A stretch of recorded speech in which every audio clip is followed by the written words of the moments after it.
And she asks me, do I look alright? And I say yes, you look wonderful tonight. Okay na ba kayo?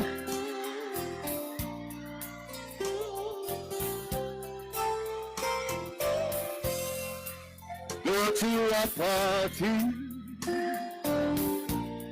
Yeah.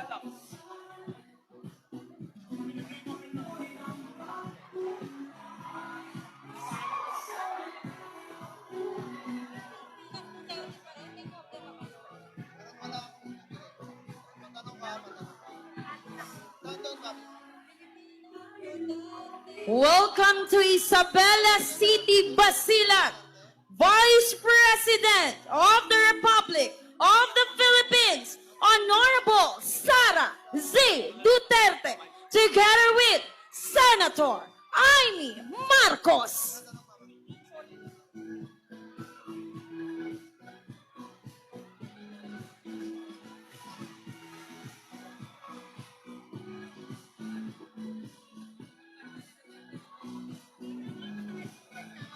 Kami, ma'am. Meron. Pero iba pang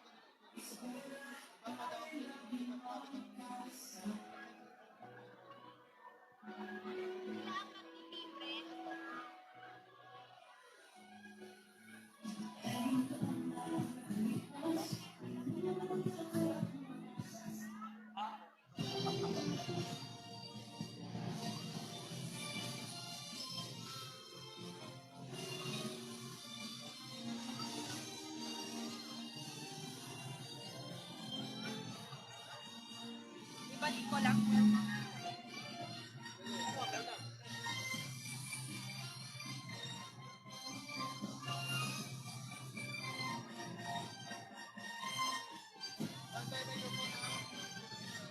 Check.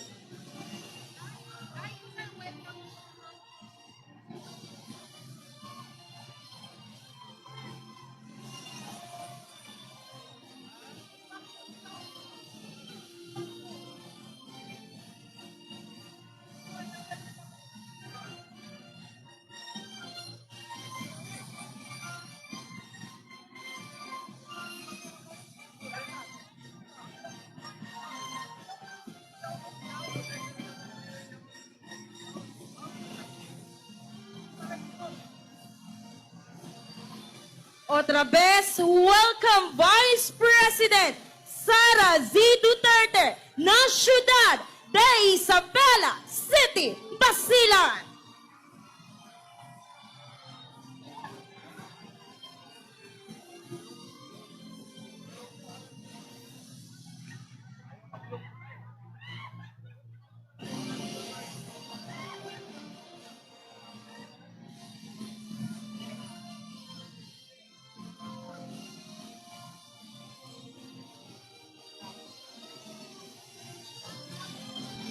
Jump.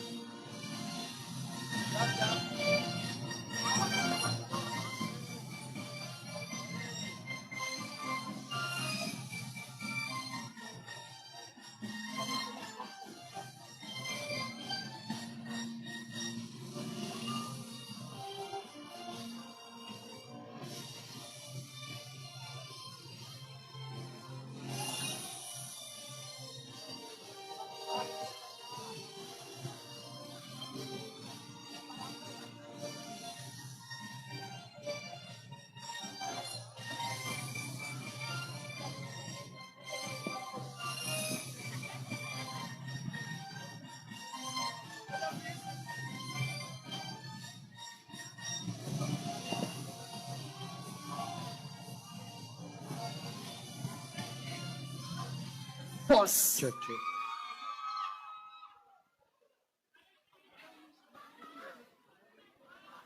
Jump.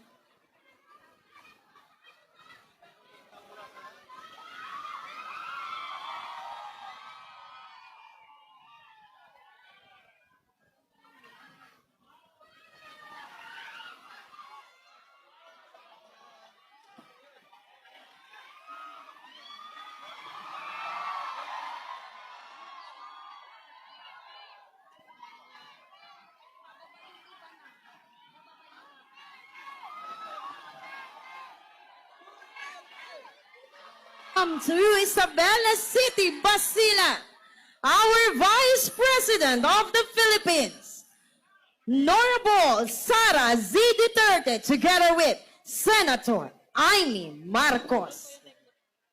Lahat na ba kumilig? Lahat na ba maka-Duterte? Oy, Duterte! background.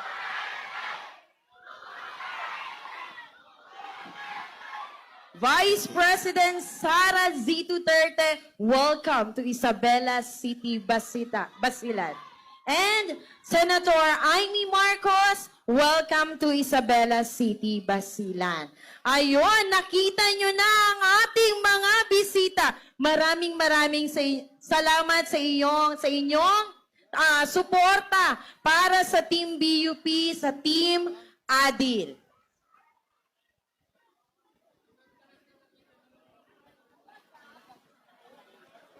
May we call on Senator Amy Marcos.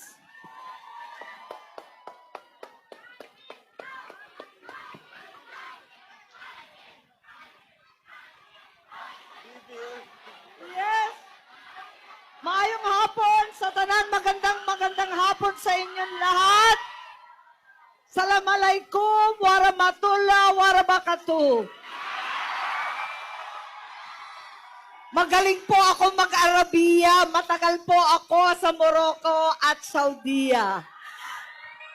Maraming salamat sa ating mga kapatid na Muslim na pagkatapos na umalis kami sa ating bansa, andun ako, kinupkop at tinulungan ng ating mga kapatid na Muslim sa iba't ibang bansa. Maraming salamat po sa ating pinakamamahal, Vice President Sara Duterte! Duterte! Sabay-sabay natin iuuwi si PRRD! Maraming salamat sa ating minamahal, ang aking classmate, seatmate pa sa Kongreso, Congressman Mujib Hataman. At ang aming singer, nako naman, ang #1 senator ng ating bansa, Senator Robin Padilla. 10 kanta pa raw para matigil ang ulan. Aray ko, sa lahat ng ating mga bokal, ang ating mga konsehal, lahat ng ating mga kandidato, maraming salamat po. Ako'y sumama, ako'y alalay lamang ni Vice President. Nanggaling pa kami sa Zamboanga, umulan na, kumidlat na, kung ano-ano na ang nangyari. Nandito pa rin kayo. Maraming salamat, Isabela City and Basilan Province. Maraming salamat sa inyong lahat. Ako po'y tatakbo para senador. Babalik ako sa Senado dahil hindi pa tapos ang aking investigasyon at trabaho. Alam po ninyo, tayong lahat ay nagitla, nabulabog ang karamdaman, nag-iiyakan, natumba sa galit noong dinakip, kinidnap ang ating minamahal na dating Pangulong Duterte. Tulad ninyo, hindi ko maintindihan ang nangyari, kapatid man o hindi, ang mali ay mali, ang tama ay tama. Kaya, inilunsad ko ang investigasyon kasama ni Senator Robin at ng iba pang senador para maliwanagan tayo. Akala ko, alam na alam nila ang ginagawa nila.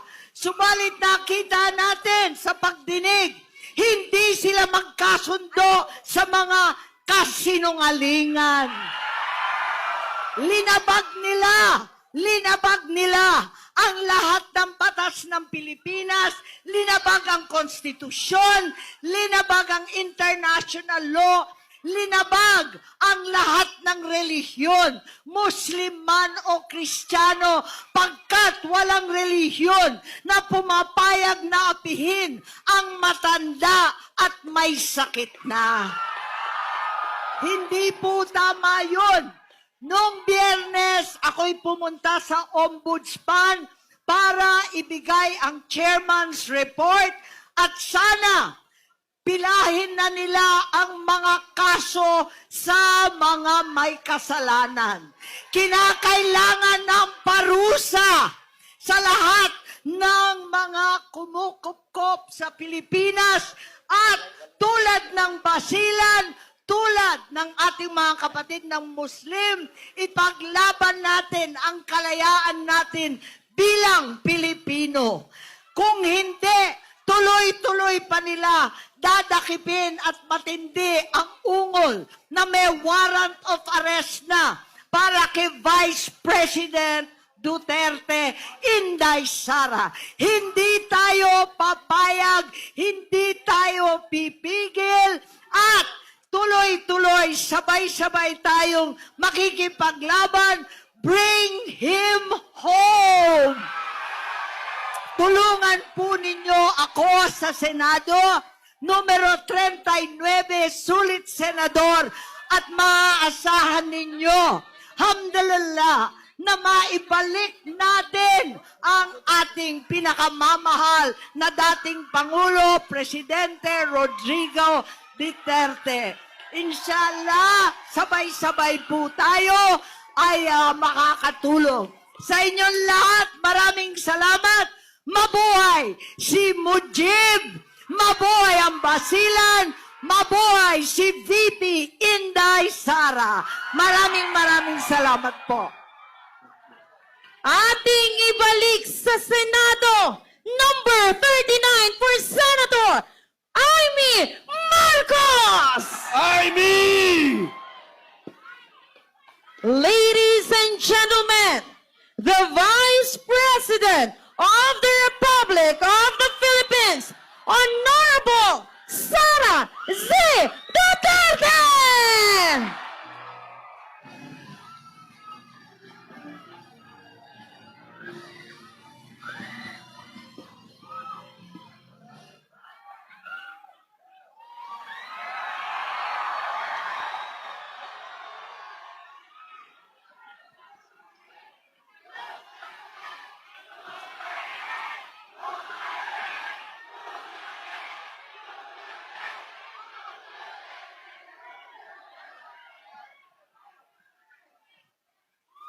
Assalamualaikum warahmatullahi wabarakatuh.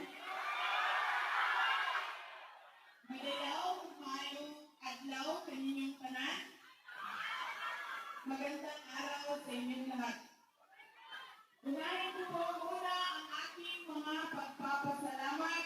Una po sa ating Governor Mujib Nataman. Maraming salamat po. At sa kanyang mga kasamahan sa Basilan Unity Party dahil pinahiram nila ako ng entablado ng mikropono ng proyekto na ito. Maraming salamat po, Governor Mujib.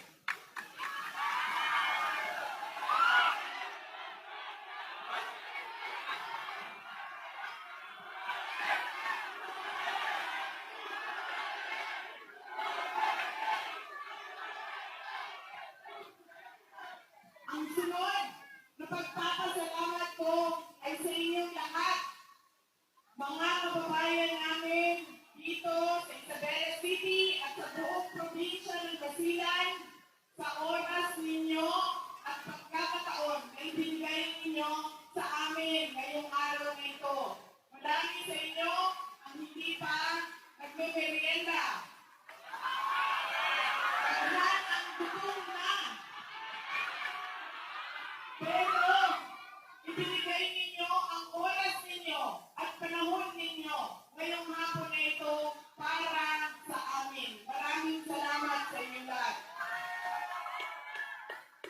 Ang susunod na pagpapasalamat ay mula kay dating Pangulong Rodrigo Duterte para sa inyo lahat.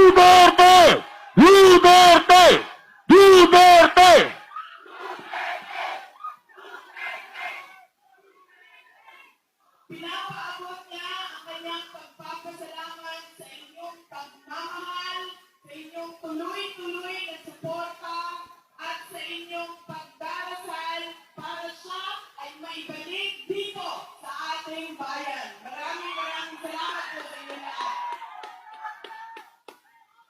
Nagpapasalamat ako sa mga makanak kasilan. Duterte is the best president in my generation. Maraming salamat, makanak kasilan. Maraming salamat, Aleki Boys. Aleki Boys. Maraming salamat sa inyo. Aleki Boys, kayo nang bahala kay Torre.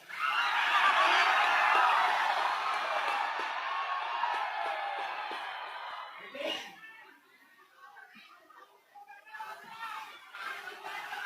Ngayon bahala. May Frank dito sa Pati BUP. Barangay Limpol. Asompi, Titi Sara Duterte, anak Basilan. Salamat sa inyo. Barangay Paligayan. Maraming salamat sa pinipinoy ninyo na suporta.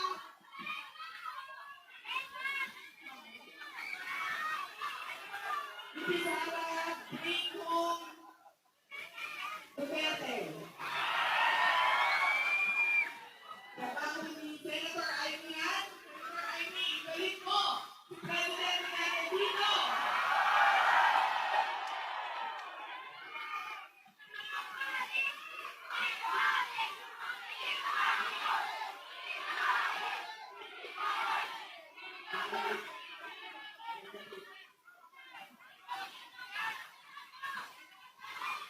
Barangay Kaupurna, Zowan. Maraming salamat. Ang susunod na pagpapasalamat ay mula sa akin, personal, sa inyong lahat, mula po sa akin, sa mga kasamahan ko, sa opisina, at sa aming opisina ng Office of the Vice President. Meron po kami satellite office na nandiyan sa Zamboanga City. Kami ay nagpapasalamat sa patuloy ninyo na suporta at patuloy ninyo na pagtitiwala. Dahil sa dami ng panira at pagpapanghira sa aming opisina ay nandyan pa rin kayong lahat, mga kababayan namin. Maraming salamat po. Ang susunod na pagpapasalamat ay mula sa aming pamilya, ang pamilya Duterte. Dako kaayo ang amuang utang magkakubuton kaninyong tanan, mga kaigsunan namo sa higayon na ginahatag ninyo kanamo na makaservisyo sa ato ang nasod. Malaki ang utang na loob namin sa inyong lahat, mga kababayan namin, sa pagkakataon na ibinibigay ninyo sa amin na makapaglingkod sa ating bayan. Maraming salamat po, mga kapatid namin dito sa probinsya ng Basilan. Ang susunod po, mahal po kayo.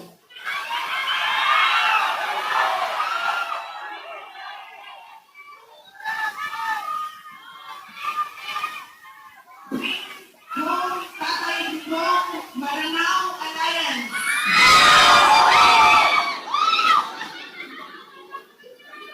Alam niyo po, ako ay hindi kandidato ngayong halalan na ito. Ako ay botante tulad ninyong lahat. Wala akong tinatakbuhan na posisyon. Minabuti ko na gawin ang panahon na ito upang ipaalala sa inyo kung ano yung mga problema ng ating bayan at paulit-ulit na problema ng ating bayan at bakit pabalik-balik ang kahirapan sa ating bansa. Una na, na mali na ugali nating mga Pilipino sa pagpili ng ating kandidato. Kapag tayo ay natutuwa dahil maganda sa paningin, sumasayaw, kumakanta, nagbibiro, tayo ay automatic bumoboto. Yun ang naaalala natin kapag tayo ay umupo doon sa presinto. Natuwa ako sa kanta niya. Napatawa niya ako. Iboboto ko. Hindi na natin tinatanong sa kandidato, sa taong nakatayo sa harap, ano ba ang pangako mo sa bayan? Ano ba ang pangako mo sa ating komunidad na ibinigay mo at tinupad mo? Diretso na ang boto natin dahil natuwa tayo. Mga pangako na dapat ay tinutupad. Dahil kapag hindi tinutupad, yun ay pagsisinungaling. Tulad na lang ng 20 pesos ang kilo ng bigas.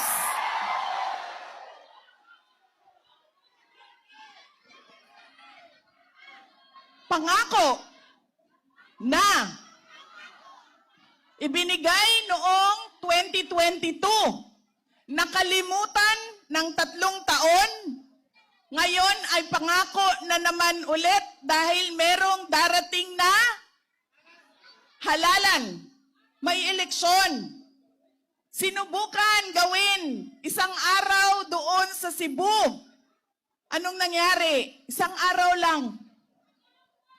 Masakit sa akin kasi ang pinaglalaruan nila ay yung mga tao na nangangailangan.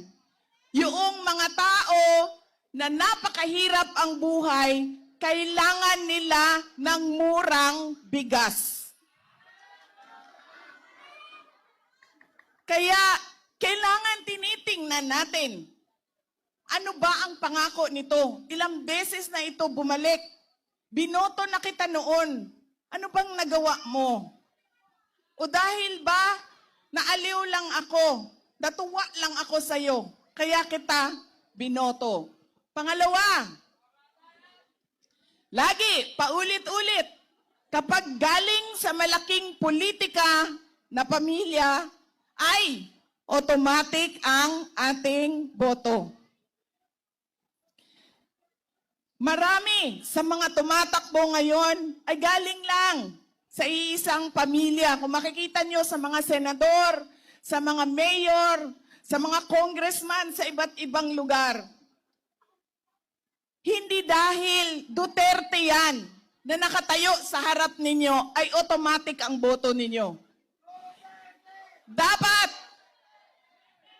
ay tinatanong ninyo, ano ba ang abilidad at kapasidad ng tao na yan na mamuno sa ating bansa? Ano ba ang kakayahan niya at siya ay nakatayo dyan, nagpipresenta na maging leader namin? Dapat tinatanong natin yan sa kandidato bago natin ibigay ang ating boto. Pangatlong, pagkakamali, paulit-ulit. Kada eleksyon na lang, ingani gid ang mahitabo, bisan asa tamo adto. Ginabaligya ang boto. Kung kanino tayo nakatanggap, 300, 500, 200, 1,000, 3,000, 3,000. Ma'am, bakit 3,000 sa'yo? 2,000 lang yung ginagano nung isa. Hindi, pantay ang bigayan. Ngayon, legal na. Legal na ang pagbili ng boto dahil tinatawag na siya sa AKAP at AIX. Doon sa Zamboanga City, 2 beses kami nag-rally. Tinanong ko, magkano ang bigay sa AIX? 2,000. Magkano ang bigay sa AKAP? 1,000. Sabi ko sa kanila, di ba 5,000 ang AKAP? Nasaan ang 4,000?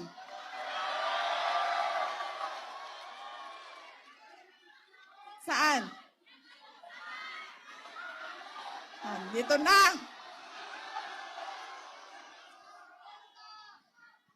1,000 for you, 4,000 for me. Sabi ng politiko. Ilang eleksyon na natin tinatanggap ang 2,000? Ilang eleksyon na? Pero bakit paulit-ulit ang problema ng ating bayan? Kasi hindi na natin tinatanong ang politiko. Ang gusto natin shortcut. Pare-pareho kayo ng sinasabi dyan sa harap lahat.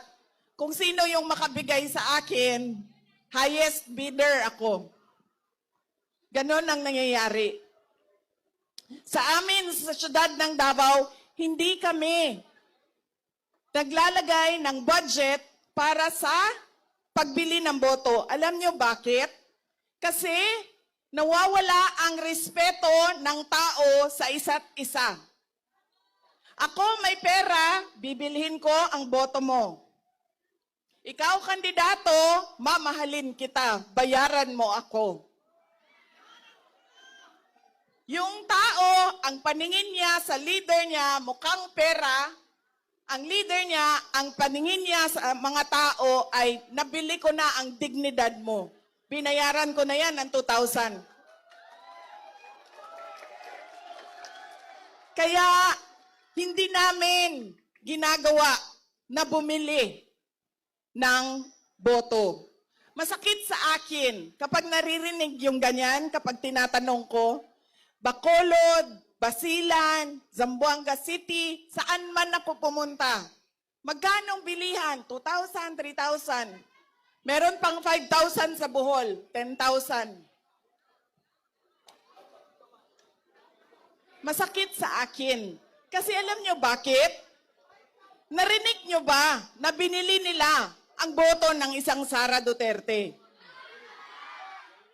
Narinig nyo ba na binili ang boto ng mga mayayaman na negosyante?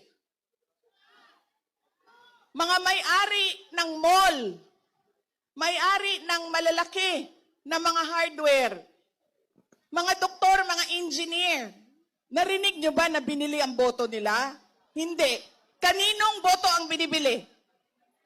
Sa mga tao na naghihirap. Sa mga tao na napakahalaga ang 100, 200.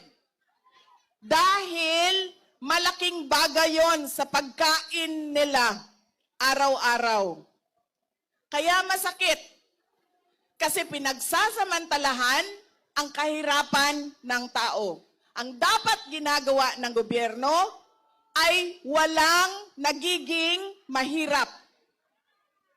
Pero ang ginagawa ng politiko, okay lang. Mahirap kayo. Kasi bibilihin ko lang naman ang pagkatao ninyo. Bayad na tayo. Binayaran ko na ang boto mo. Bakit ko pa tutuparin ang aking mga pangako? Bakit ko pa kailangan magbigay ng programa at proyekto? Tapos na ang transaksyon natin. Bayad ka na. Kaya wag natin ulit-ulitin. Ngayong darating na halalan, baguhin natin ang ugali natin sa pagpili ng ating mga leader. Dapat kinikilatis natin. Oo, natuwa ako. Pero anong pangako mo noon? Tinupad mo ba? Oo, galing ka sa malaking politikal na pamilya. Pero ano ang kapasidad mo? Anong abilidad mo? Na ikaw ang susundin namin na leader. At pangatlo, oo, tatanggapin ko yung pera na yan. Dahil pera naman ng gobyerno yan eh. Hindi pera ng kandidato yan.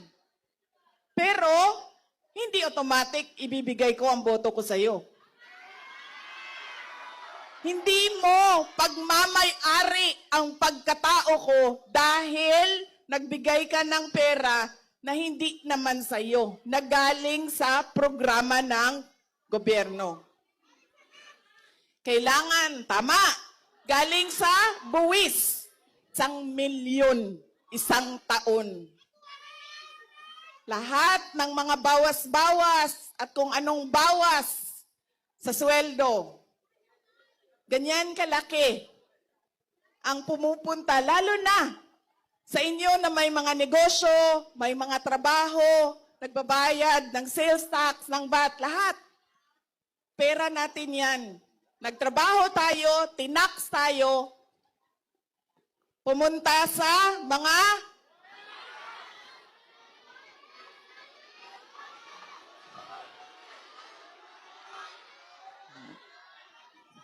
alam nyo, 3 linggo na namin ginagawa ito. Galing kami Samar, Leyte, Cebu, Negros. Umakyat kami ng Manila, bumalik kami ng Cebu, bumalik kami ng Leyte, pumunta kaming Surigao, Cagayan de Oro, Zamboanga, Sibugay, Zamboanga City, dito sa inyo sa Basilan. Kahit saan ako pumunta, madami ang nagsasabi, ibalik nyo si Pangulong Rodrigo Duterte. Marami ang nagtatanong, kamusta na ba si Pangulong Rodrigo Duterte? Nung isang beses, tumawag siya sa akin. Nasa barge kami, tumatawid kami, galing Cebu, papuntang Negros. Tumawag siya sa akin. Sabi niya sa akin, Inday Sara, imuha ning amahan, nakahinumdom pa ba kanako? Kay basin mabulok ko din eh. Day, malata nagyug ko din eh, og nakalimtan ko nimo. Sabi ko sa kanya, huwag ka mag-alala dahil sa sobrang dami ng mga Pilipinong kababayan natin ang nagdarasal para ikaw ay maibalik sa ating bayan. Kaya ang laki ng pasalamat namin dahil kayong lahat, iisa ang panawagan at iisa ang dasal. Ibalik si Duterte sa Pilipinas.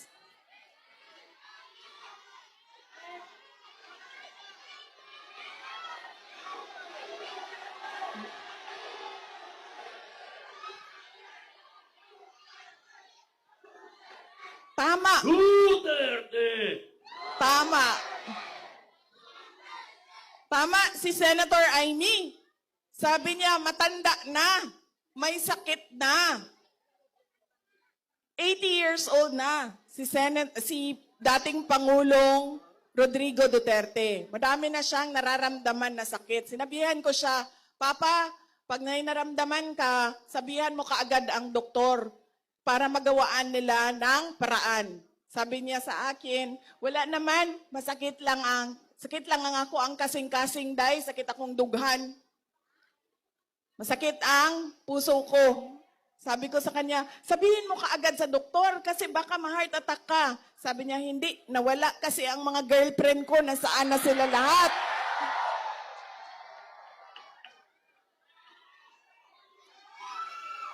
Sabi ko sa kanya, huwag ka mag-alala. May 2 girlfriend ka na nag-aantay dyan sa labas ng detention center. Nag-aaway pa sila sa'yo.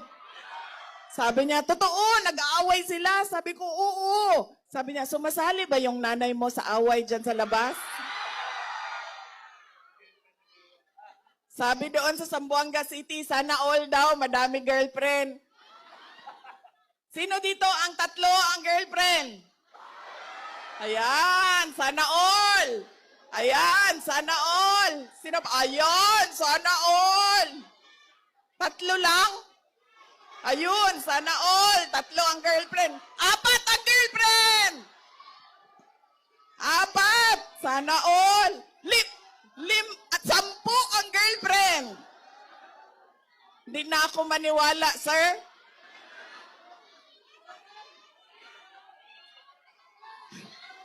Grabe naman na yung 10. Umiinom ka na nung kape na galing sa Zamboanga City, ano? Ano yun? Harimaw-maw? Hari-harimaw? Tsaka yung isa, ano yung isa? Yung may kabayo. Sabi niya, 10. Nalasing na sa kape ito. Ang hirap nga ng 2. 10 pa. Senator Robin, ikaw.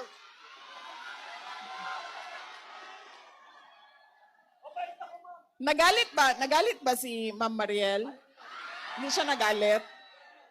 Ha? Mabait ma'am ako. Sabihin mo sa kanya, ano lang naman, chismis lang naman.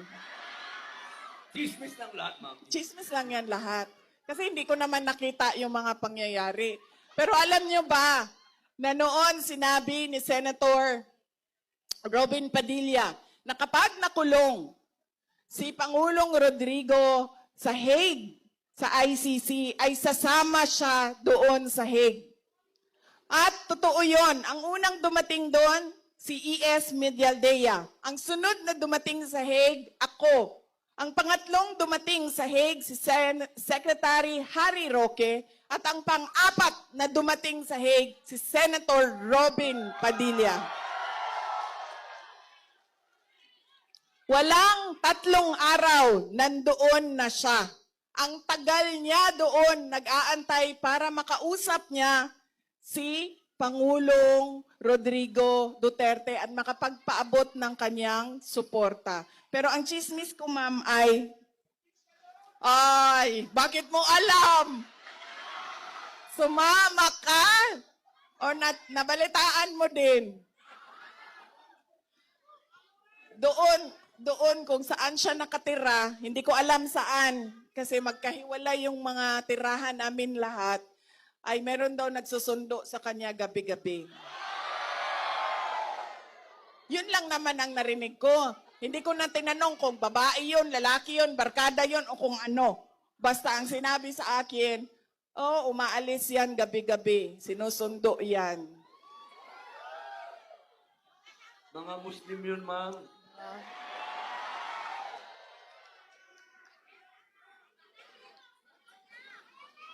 Alam mo na, saan na ako sa aking speech? Nakalimutan ko na, nandito na tayo sa girlfriend.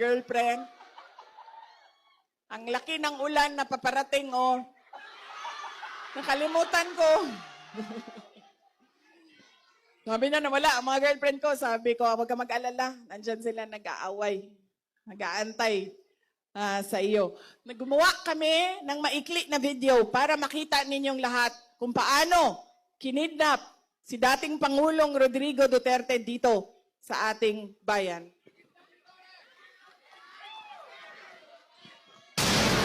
Self-rate of poverty in the Philippines is at its highest in 21 years. Teacher says she often complains about being hungry. Pagbabarili ng isang babae dahil umano sa onsehan sa droga. Pinagtataga hanggang sa mamatay ang natutulog na maglola. Ang bugbugi ng dalawang Just suspect remember, ang no, lalaking at bakit yung mga tao gumagamit ng drugs?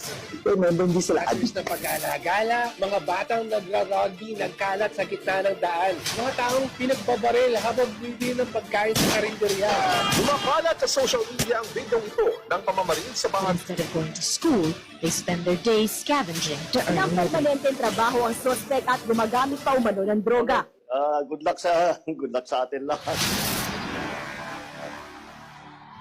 Sa halip na tutukan ang kumakalam na sikmura ng mga Pilipino, krimen, droga at korupsyon, mas inuna ang sariling interes at kasakiman sa kapangyarihan. Itinapon palabas ng bansa ang nag-iisang Pangulo na siyang tunay na nagmahal sa bayan.